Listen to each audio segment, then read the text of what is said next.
Hello, survivors. This is your girl, Abby Ayola Williams, and you're now listening to How to Survive Society. How to Survive Society is a weekly podcast that features survivors. These are people that have been through the ringers in life. They've been through hell and back, but they choose to stay positive, they choose to win, they choose to thrive, and they choose to survive. So let's get right into it.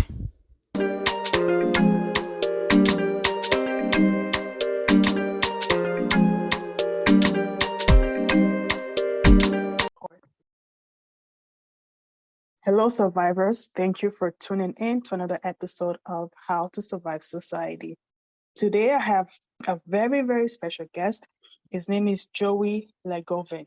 I Close enough, had to close enough. ask, I had to ask how to pronounce the last name because, I wanted to make sure I was pronouncing it right. So he's Right. a real estate investor, is into fitness, is a father. He owns 4 businesses and a mindset and life transformation coach. And he Yep. specializes in depression, recovery, body transformation, and goal fulfillment. Mhm. Perfect. And you're also a co-author. Wow. Okay. Yes. Do a little bit of everything for sure. Yeah. Of course. That's how you gotta be nowadays, man. You can't Yeah, just be absolutely. one thing. Yep. So so Joey, like tell us where you grew up, how you grew up, and then we go from there. Yeah, absolutely. So, I grew up in the States, kind of middle class, typical existence for most people growing up in the States, I would assume. Um, and I guess, for me, what kind of inspired me on the path I'm on is, growing up around different people and seeing the struggles of the people in my generation specifically, with mental health and with physical health as well. I think it's just this underlying current that is really it's really getting bigger and bigger as we go on, because you see these high name people who have taken their own lives, or we see more Mhm. and more overdoses, and then we see the physical the issues with the physical fitness, where people are getting more and more metabolic syndrome and stuff like that. So in the States and in Western culture right now, I think this is our biggest uh basically our biggest pandemic right now, is this mental health thing. So for me, that's why I focus on that. I'm Mhm. obviously into real estate investing and other business creation and stuff, but this is really where my heart is at. Mhm. And I definitely feel that the physical fitness and emotional fitness all tie in together as one unit. And so that's basically what I try to teach. That's perfect. So, why do you think mental health is such a big um, pandemic right now? Because like sometimes I watch Instagram videos, and there are these kids from like Tanzania, right? They're dancers, and they always look so happy, with nothing. Like Mhm. they come from the small village. Mhm. Like they're living their best life, dancing, smiling, happy, and everything. And then us here in the West, we have everything really. We have constant light, running water, we have shelter. Most of us, like those things are like common here. But Right. then we're not happy. So like, what's the disconnect with that? That's a very good question. And I think a lot of people struggle with that, right? And especially if you've come from a third world or second world country, you're gonna see Mm-hmm. that, where you see just people exuberant about life, even though they don't have a lot of things. And then you see Mm-hmm. people with a lot of things and you think, they're really struggling with mental health. I think a lot of that comes down to our ability to tune into maybe our own personal purpose in life. And Mm-hmm. when we are overstimulated all the time, because right now we can get cheap and easy entertainment, cheap and easy food, cheap and easy relationships, even, right? Like I can go on a Mm-hmm. dating app and meet 100 girls tomorrow, right? If we have this kind of really quick society where we're constantly stimulated, we never take a break to really tune into our own purpose. And a lot of times that takes us stepping away from everything, getting our senses unstimulated for a little bit, just to kind of check in with what our soul's purpose is. And I think soul alignment, lining up with your own soul's purpose, that usually happens when you aren't distracted, right? And so if we live Mm-hmm. in a society that is constantly distracted by our, by our constant stimulation, I think that keeps us away from our soul development. Also, what's interesting about our society is we have become so comfortable in this society that we've literally made ourselves uncomfortable, right? Mm-hmm. So the constant comfort of, every time I'm slightly hungry, I get fed. Every time I am slightly bored, I get entertained. This type of comfort mentality doesn't leave a lot of room for personal growth. And personal growth takes place in an uncomfortable state, right? Growth is always uncomfortable because we're doing something new, but growth is required for happiness. I love the quote that says, progress is happiness. And in my coaching program, I meet people who are, 400 pounds, right? Or they're really struggling with all these different things. But as soon as we get them on a program, they feel happy. And even though they are still 400 pounds, nothing's really changed physically for them. They feel like they are progressing towards a goal. And that is what is required in life for us to feel happy is progress. So if we feel like we are progressing towards something, whether it's a business, whether it's fitness, whether it's our mental health, if we are taking steps to actually do that, we're going to be happy. And so a lot of people haven't really, they're kind of just sitting, going through the motions in a extremely comfortable state, but not a very happy state. And so that's kind of what I see from the outside looking in. What are your thoughts on that coming from that environment yourself? Yeah, I feel like you're right. When things are too easy for human beings, they lose their purpose, they lose why they're here, they lose Mhm. passion, Yeah. because you're right, everything is easy to access. You can access relationship so Yep. quick. Hmm. You can access entertainment, food. Yep. So yes, you're right about that. It's the Mhm. access to everything. Mhm. The society is getting lazier and lazier, and no one wants to do anything anymore, I guess. So Yep. Yeah. It's an interesting dynamic for sure. It really is. yeah. So you said here that you lost your sister to a Yes. Mhm. depression, drug-induced suicide. Can you talk Yeah. more about that? Absolutely. And that, for me, that was a really big eye opener. So this happened about a decade ago. Mm, And what I saw with her and her life was I saw her in really good mental states and I saw her in very bad mental states. And what was cool from my perspective is I could see the habits she was doing that would put her in a good mental state, and I could see the habits that she was doing that would put her in a bad mental state. And so a lot of times when we talk about mental illness or mental, problems, it's just this abstract thing that kind of seems very ethereal, like we don't really have any answers. And in reality, we do know things that will benefit our mental health. We do know if we have certain habits and rituals we do on a daily basis, we're going to feel better mentally. And so we all see that in the physical transformations, right? Like when people go from 300 pounds to 150 pounds, we can see that physically in their bodies, right? They go from 30% body fat to 10% body fat or something like that. But mhm, we don't realize that people can actually do that mentally. And it's through the same process, right? Just like you have to wake up, you have to go do your cardio, you have to go eat right, you have to, be motivated day after day. You have to kind of listen to things that'll help you in the physical world. We also have to do the same thing in the mental world. So number one, listening to podcasts like this that are actually benefiting yourself, that's actually doing like a bicep curl for your brain or for your mental health, right? mhm, Getting around positive people, that's another great thing you can do. Being grateful, having a grateful routine. For me, I wake up and I think of three things I'm grateful for every day. It's like a non-negotiable for me. And that puts mhm, me in a positive mindset. I try to listen to something positive about 30 minutes a day, some sort of self-help thing. And so what I'm doing is I'm actually training my brain to think positively. And there are people who are going to struggle worse than others with mental health.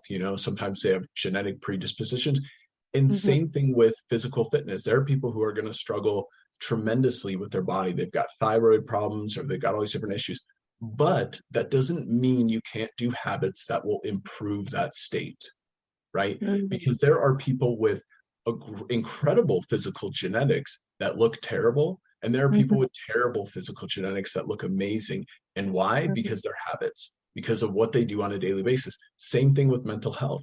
And sometimes people write off their mental health as just, oh, it's just a genetic thing. I can't do anything about it. And it's like, yeah, you may be predisposed, but by doing certain habits and having a disciplined life where you are doing mental rituals every single day that are improving your mental state, you can truly change your mindset. And that's like the message I feel like I could get out more than anything, because I only Mm-hmm. had one sister, and it was just me and her, and we, shared genetics, right? And Yeah. personally, I live a very fulfilled, a very peaceful life, with a lot of joy. And of course, she went down a complete opposite path. And so for us to have similar genetics and yet take completely different roads upon our lives, I think it Mm-hmm. should give hope to people that think maybe they're genetically doomed to a mental illness the rest of their life, if that makes sense. Yes, it does. So it's like you said, it's all about how you perceive life and your habits, what you do to help yourself. So it doesn't matter if it's genetics or if it's your environment, whatever. Like you have to make that choice and say, you know what? I want to make myself better. I want to do this for my mental health. So yeah, Yeah. you're so right about that. So I guess that's how you can help yourself with depression, really, just making up your mind about what you can do to get your mental health stronger, like listening to positive things, being Yeah. around positive people, health, wellness, eating good food. Like sometimes I feel like the mental health industry doesn't really put the like eating nutrition dense food to mental health. Like they don't put nutrition and mental health Right. together. Like for Right. me, I feel like it's like it goes hand in hand. Like what you Absolutely. put in your body does affect your mood, right? Mhm. So I Mhm. feel like if you're in the mental health space, like nutrition should be like one of the first things that people that you Yes. tell your clients to, change and do better. Health And because paramount. it does affect that, but Yep. not a lot of people make that connection, but Yeah, no, it's huge. I mean, it's extremely paramount. And they've done studies. There was a Harvard study that was done a few years ago, and I won't be able to quote it exactly, but something to the extent of just changing people from the standard American diet, which is Mhm. funny because the acronym for that is SAD, the Sad. SAD diet, which is all processed foods and everything, but changing them from that to a more organic, whole mindset, the depression went down something like 30 or 40%. And again, I can't quote exactly, but it was significant. Mhm. It was extremely significant. We also know about fish oil. Fish oil is a great, healthy thing for the brain. And so, Mhm. again, like when one of the, I guess, if you call it a trigger for me, is like when we do see a mental health crisis, like for example, DJ Twitch, when he passed away, um, Mhm. there was a lot of outcry of mental health matters and stuff like that. And I love that. I love that people are thinking of that. But in the back of my mind, I'm always like, okay, that's great that mental health matters, but what do we do to actually improve our mental health? And I feel like there's a lot of just kind of this abstract, nonchalant, like, oh, I'll just put a bumper sticker on my car, mental health matters, and that's going to improve things. When we Mhm. know realistically through studies that there are significant things we can do to improve our mental health. Number one being diet, like you just said, that can drastically change people's mental health. Supplement intake, taking the right supplements, taking things that actually will benefit your brain. Goal Mhm. setting is another one. I mean, people who have extremely creative minds, they tend to struggle with anxiety at a higher level than people who don't have creative minds. And why is that? Because when we're creating a cognition of our future situation, that was one thing my sister was very good at. She would project into the future this negative situation that she thought was going to happen. Of course, it never Mhm. happened, and we all do that, right? We worry about Mhm. 90% of things that never take place. But imagine if you've got this killer imagination, the things you're going to project into the future are going to be so vivid, so detailed compared to somebody who does not have a vivid imagination. And that's personally why I think people with creative minds end up struggling more with mental health. But on the other end of the spectrum, if they're able to channel that creativity, they become some of the most powerful creators on this earth. They end up doing the most amazing things. So one of the practices I actually have people do when they're really struggling with depression and anxiety is write down their goals for the future. go Mm. through all the different areas. And what does that do? It gets their minds thinking on something positive. It gets their mind thinking on a positive outcome, because our minds aren't just going to sit still. It's very hard for us to just be completely silent. Even when Yeah. we go to sleep, we're dreaming. But Mm-hmm. if we can occupy our mind with a positive future, something we're trying to create in the future, we won't have time to sit there and dwell on all the possible wrong things that could happen in the future. So again, I think it comes down to, like you said, with diet, it's figuring out these things that work and then doing them. And there should be, like, everybody should have a list of 10 things to do for their mental health that are the most statistically proven things to do. And even if you do three of those things, your mental health is going to be in a way better spot than if you weren't doing them. That is true. It's so true. You have to take action. Really Absolutely. and truly, like it's about Yep. taking action. Yep. So you help inmates in the jail. Like Yeah. what do you do for them? Like and Yeah. how did you get involved with that? Yeah. So when I was younger, I connected with a church group who actually would go into the jails and talk to the men. And for me, I'm very open spiritually. I'm not a dogmatic person, but I definitely Mhm. believe in, like, a higher power or whatever. So what I would do is I would go into the jails and I'd meet with murderers, rapists. I mean, the worst of the worst. And we would Mhm. talk to them and just try to connect them to a higher purpose, connect them to their higher self, and give them a different vision of themselves. One thing I thought was fascinating was a lot of times we view inmates and prisoners as being these sociopathic people who just have no feeling. They don't care about anybody. They're very, they're full of hate and all this stuff. And what I Mhm. would find when I would go in there was I found some of the most sensitive individuals that you could believe. And what would happen is these guys would create an identity for themselves. And the identity would say, I'm a criminal, I'm a gangbanger, I'm a drug dealer, I'm whatever. And that identity was kind of a protection for them, right? It was a form of safety in their own minds. And what I would do is we would go in there and we would talk and we would find out where their heart was really at. And a lot of Mhm. times, beyond all the BS, these guys had incredible hearts. They had incredible visions. They had incredible intentions. They really just wanted to do good. But that identity was so strong because of where they grew up or how they grew up. So as we connected with their higher intention, as we connected to their heart, these identities would shift. And these men who were typically criminals or just felt like they were drudges on society, they would release a lot of that guilt and that self-hatred, because guilt causes self-hatred, which causes negative action, right? Once you Mhm. release the guilt, which is the root of all the problems, and you kind of get into like a forgiveness mindset, a self-forgiveness mindset, then they are actually able to do actions that benefit themselves, right? Because at the Mhm. end of the day, positive habits, like my positive habits, I wake up every day. Some people look at them and they think, oh, that's a hard discipline. You must be, and they look at discipline as this hard thing. It really, all it is self-love and action. Like, because if Mhm. I do these things, if I work out, if I do my positive mental habits, I'm really just proving to myself that I love myself. And if I'm doing That's good. negative actions towards myself or others, it's proving to myself that I hate myself. And in the inmates, I saw a lot of people who hated themselves. And if we could shift that to a positive self identity where they actually love themselves, their habits would change and they would no longer be criminals. And so I did that for about a decade. Of course, COVID kind of shut that down. And because of that, I haven't been able to get back. We've got a huge shortage of police cars right now here in the Denver area.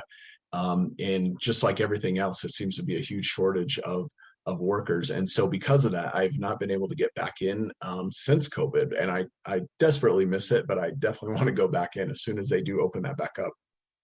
Yeah, that's an amazing thing to do, to reach out to people that society have written off and just, just tell them you're not good enough or whatever for because you committed a crime. Doesn't Right. make you a bad person. So that's kudos to you for doing that. So Mm-hmm. you were able to, get over your, well, not get over, but like work yourself, your way through feeling a bit better with your sister dying and that stuff.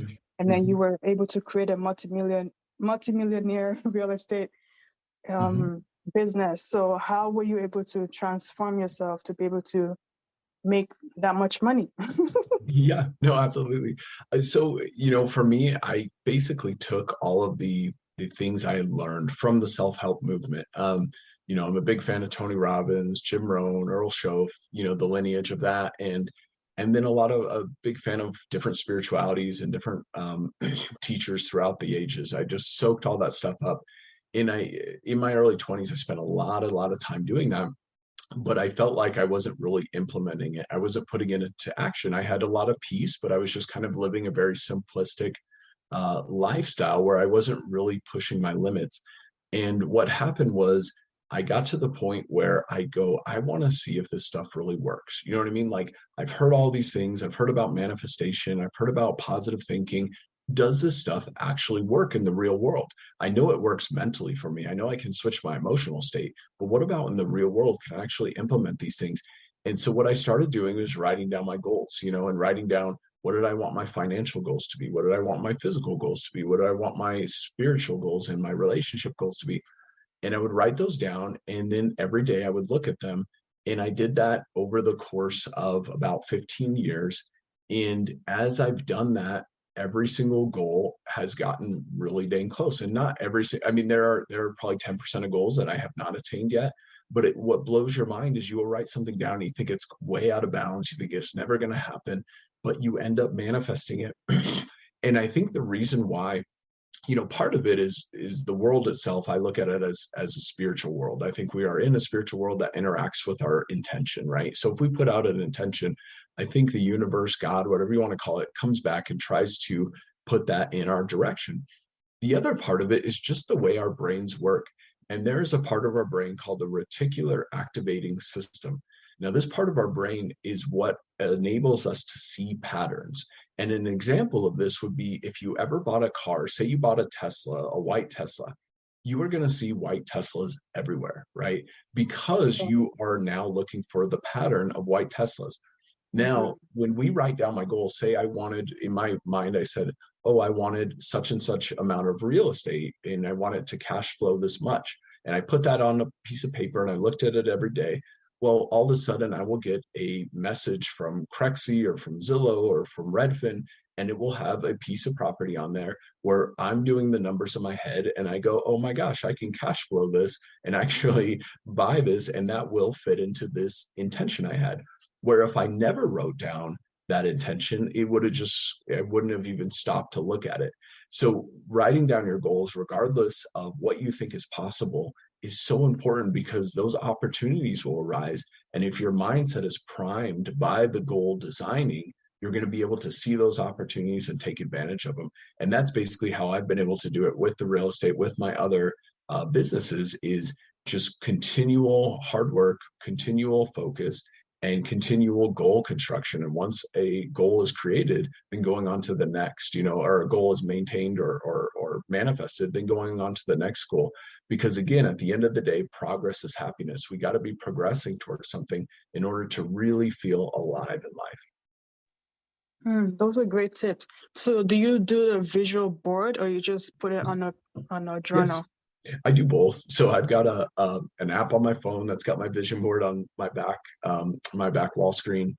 And then Mm, I create a vision board. We do it with friends. We have a vision board party, and we do those every like 3 to 6 months.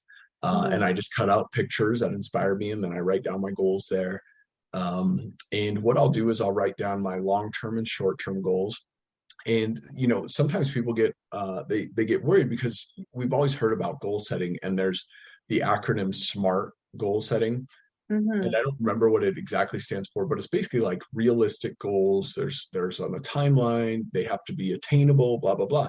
And then you get the other end of the spectrum where people are like, shoot for the moon, aim for the stars, and those two mindsets actually compete a little bit when it comes to goal setting. What do we do? Do I want to have goals that are extremely ambitious, but then I get let down because I don't attain them? Or do I want to have kind of boring goals that I'm not really excited about? And the way I look at it is you want both. You want to have the boring goals that are easily attainable, that are realistic, that you can do within the next 6 months to a year. But then Mm-hmm. above that, you want to have these goals that will just blow your mind, that are like, oh, if in a perfect world, if I could do this, this is what I would have.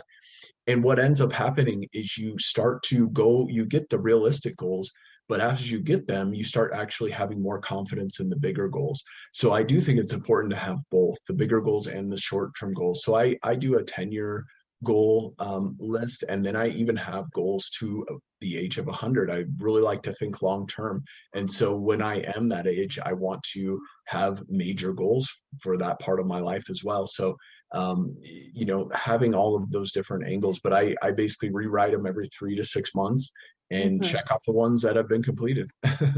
Well, that's pretty good. I, Yeah. I have I have something like that, but it's called prayer request book. Nice. Yeah. Yeah. Yeah. Instead I of love it. instead of goals, I'm like prayer requests, God, That's a great way do to this put for it. me And type of thing. yep, no, 100%. And that's a great way to put it because you offer it up to the higher power and you say, if you can help me with this Yeah, and I'll do my part. It's a great way to look at it. Mhm. thanks. Uh, So let's talk about the book you co-authored. It's called The Storytellers. So mhm. tell us a little bit about that. Yeah, absolutely. So I actually co-authored that with a buddy of mine, and he had lost his dad at the same time I had lost my sister. And so this was a cathartic project. And the artwork was actually done by my sister. So the cover on that was a painting that she had drawn, and she went on a mission trip in Haiti, actually, and that was one of the paintings for it. So I designed the story around the boy that she had painted.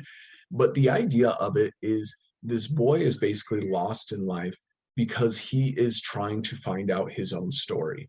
And the thing about our own story is it can totally alter our perception of life, right? If we have a negative story about ourselves, our perception of ourselves is going to be very negative. If we have a positive story about ourselves, even if it's not real, our perception is going to be beautiful. So this orphan, he's actually an orphan, and he goes around and he basically starts a journey to figure out what his story is. And as he goes and asks different people, they give him what his story is. And one person says, "Oh my gosh, you're an orphan. That's so sad. You must be so depressed. You didn't have a family," and blah, blah, blah. And as he hears that, his whole perception changes and he becomes very sad and he becomes very angry and everything looks dark and bleak. And then he meets another person who says, "Oh, that's a great life. You can create whatever you want, blah, blah, blah." And then he becomes excited, but he's still not satisfied with that because he's listening to somebody else telling his story until he finally meets a man who tells him, "You are the storyteller." So he himself has the power to write whatever story it is in his life. Do you have a good life? Do you have a bad life? Is your life meaningful? Is it not meaningful? Are you the hero? Are you the victim? All these different ideas that we just take for granted. And a lot of times they're not even our stories. They're stuff that has been told to us by our parents, by our culture, by our society, by our government.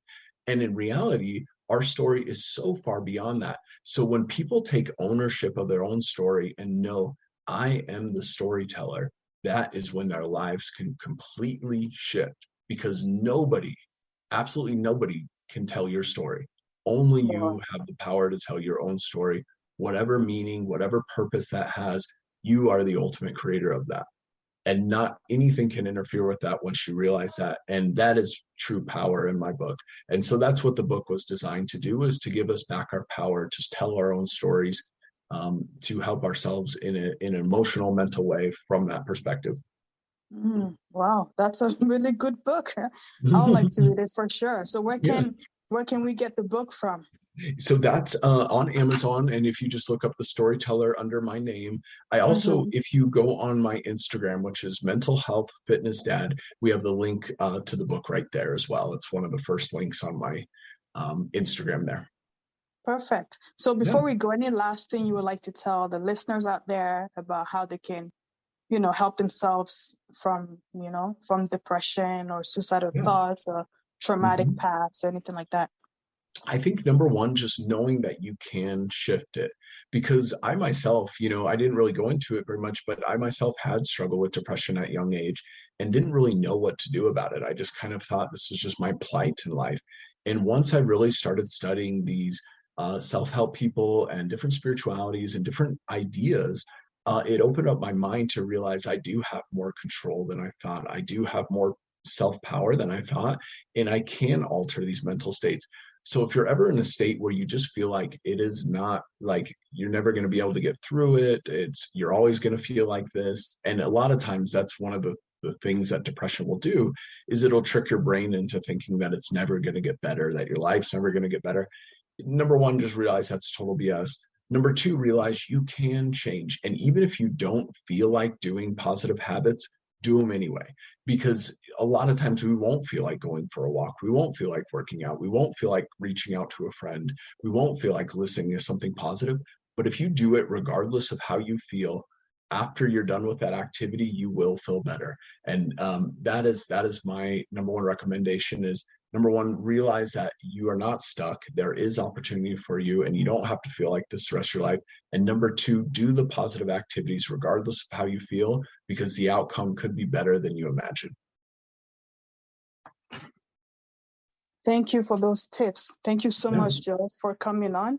Absolutely, And Abby. yes, I really appreciate it. Yeah, thank you for having me. I appreciate it, and I love what you're doing, and I'm glad I could help a little bit. Thank you. Big thank you to our guest for today. And if you would like to learn more about today's topic, please go on howtosurvivesociety.com. There you can get some life skills courses and some merchandise, and contact me if you would like to be a guest on the show. So thank you so much for tuning in, and have yourself a lovely day.